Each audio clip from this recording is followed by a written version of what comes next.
నమస్తే, welcome to Sakshi digital. నేను షాహిదా. మనలో చాలా మందికి ఫోన్ బ్యాటరీ 20% పడిపోతేనే కంగారు మొదలవుతుంది. కానీ ఇటలీకి చెందిన మౌరో మొరాండి జీవితంలో పడవ ఇంజన్ పాడవడం మాత్రం ఒక కొత్త ప్రపంచానికి తలుపులు తెచ్చింది. దాన్ని బాగు చేసుకుని ముందుకు వెళ్లాల్సిన అతడు అక్కడే ఉండిపోవాలని నిర్ణయించుకున్నాడు.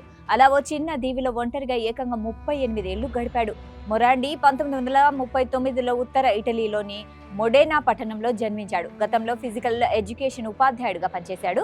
1989లో నగర జీవితం విసుగు తెప్పించడంతో సముద్ర ప్రయాణం మొదలుపెట్టాడు. పాలినీషియాకు వెళ్లాలని బయలుదేరాడు. కానీ సార్డినియా ఉత్తర తీరంలోని మద్దలేనా దీవుల సమీపంలో అతడి క్యాటమరాన్ ఇంజన్ పాడైపోయింది. దగ్గరలోని బుడెల్లి దీవికి చేరుకున్న అతనికి అక్కడ సంరక్షకుడు త్వరలో బాధ్యతల నుంచి తప్పుకోబోతున్న విషయం తెలిసిందే. అంతే, తన పడవను అమ్మేసి ఆ బాధ్యతను తానే తీసుకున్నాడు. బుడెల్లి దీవి పింక్ బీచ్ గా ప్రసిద్ధి చెందింది. అక్కడి ఇసుకకు గులాబీ రంగు రావడానికి సముద్రంలో ఉండే చిన్న జీవుల అవశేషాలు, పగడాలు, గుళ్ళలు కారణం. ఈ అరుదైన బీచ్ ను రక్షించేందుకు 1994లో ఇటలీ ప్రభుత్వం సందర్శకుల రాకను చాలా వరకు నిలిపేసింది. మొరాండి అక్కడి రెండో ప్రపంచ యుద్ధం నాటి ఓ చిన్న ఇంట్లో ఉండేవాడు. దారుల్ని శుభ్రంగా ఉంచేవాడు. ఇసుకపై చెత్త పడకుండా చూసేవాడు. పర్యాటకులకు బీచ్ ప్రత్యేకతను వివరించేవాడు.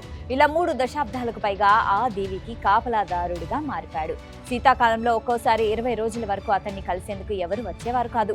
పుస్తకాలు చదువుతూ, జునిపర్ చెక్కతో చిన్న బొమ్మలు తయారు చేస్తూ, సముద్రం రంగు మారడాన్ని చూస్తూ కాలం గడిపేవాడు. నిశ్శబ్దమే తనకు అన్నిటికంటే ఇష్టమని చెప్పేవాడు. కాగా బుడెల్లి యాజమాన్యంపై కొన్నేళ్ల పాటు వివాదం నడిచింది.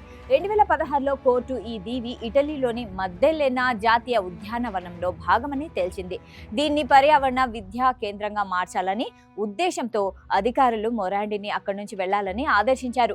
ఆయనకు మద్దతుగా 18,000 మందికి పైగా సంతకాలు చేసిన చివరకు 2021 ఏప్రిల్లో దీవిని వదిలి వెళ్లాడు. తర్వాత సమీపంలోని లా ముద్దలెనా దీవిలో నివసించాడు. వయసుతో సంబంధం లేకుండా జీవితాన్ని మరోసారి కొత్తగా మొదలు పెట్టడం సంతోషంగా ఉందన్నాడు.